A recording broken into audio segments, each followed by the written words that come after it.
With everything going on in the news lately, I thought I'd cover a story that most people have probably never heard.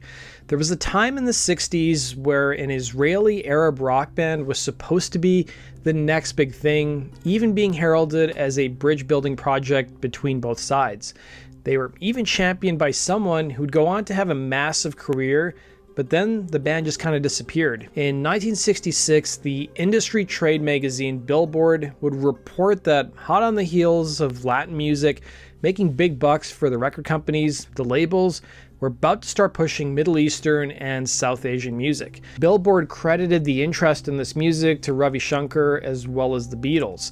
They would also cite the popularity of Middle Eastern sounds coming from groups like the Hollies as well as the Rolling Stones. The publication would interview several music producers who claimed that American audiences couldn't distinguish between East Indian and Middle Eastern music. This takes us to the band The Devil's Anvil, which blended folk and rock music together, and they were a melting pot of Eastern and Western sounds. They would originate from Greenwich Village in New York City in 1963. Singer Kareem Issac would meet accordion player Eliezer Adoram at Cafe Finjan, a Middle Eastern coffee house. It was by the 80s the cafe became the well-known establishment, the Comedy Cellar.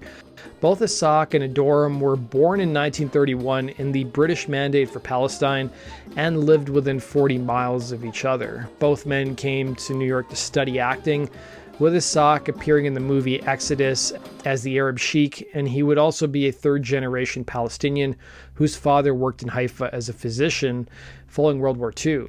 Adoram, meanwhile, was Russian Jewish. He was born in a kibbutz, and his family owned a construction company, and he would even serve in the Israeli army. The group would also be made up of bassist Steve Knight and vocalist-guitarist Jerry Sapir.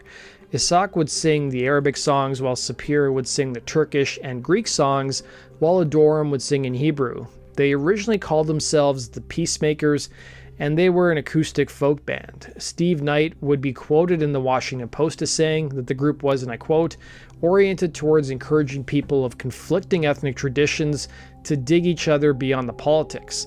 The Peacemakers would end up opening for bands and even playing their own headlining shows at Cafe Finjan. Joining the band on stage would be one of their early champions, future mountain bassist and Cream producer Felix Pappalardi.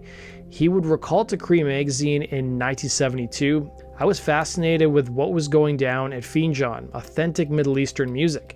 Pappalardi would end up reaching out to his contacts at Columbia to sign the band. They would become the first Middle Eastern group signed by a major American label, and by 1966 they would later rebrand themselves The Devil's Anvil. The group's sound would be described by one paper as desert rock, blending the music of their respective backgrounds along with Western sounds. Scheduled for a spring of 1967 release, the band's debut record, titled Hard Rock from the Middle East, was supposed to be their breakout hit, but a series of setbacks crushed any chances of the album getting on people's radar.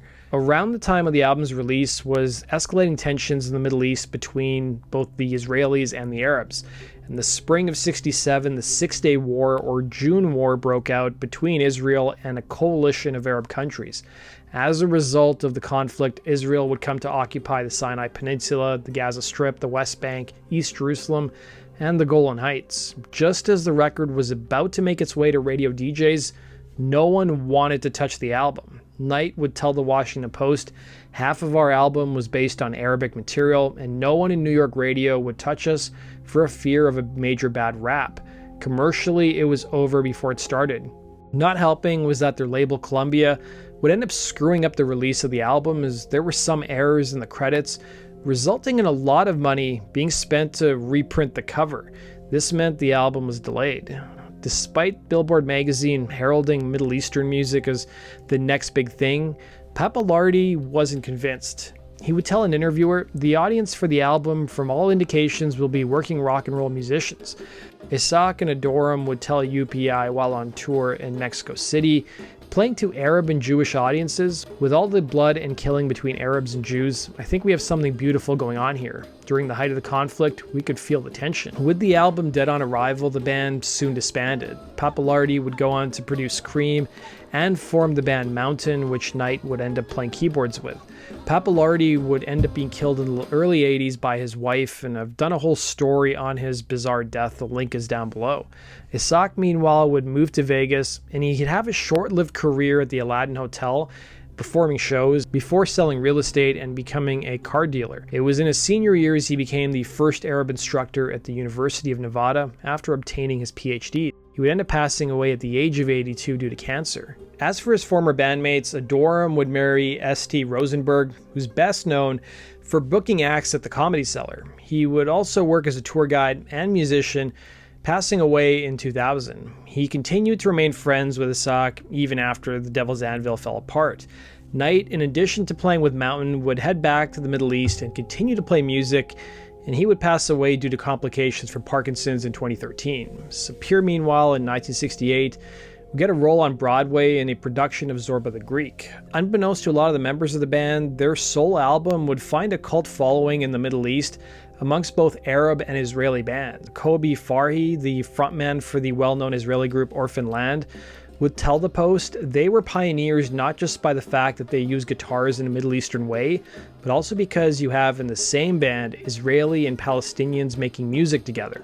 That does it for today's video, guys. Thanks for watching. As always, if you have suggestions for future topics, use the link in the description box below. We'll see you again in Rock Culture Story sticker.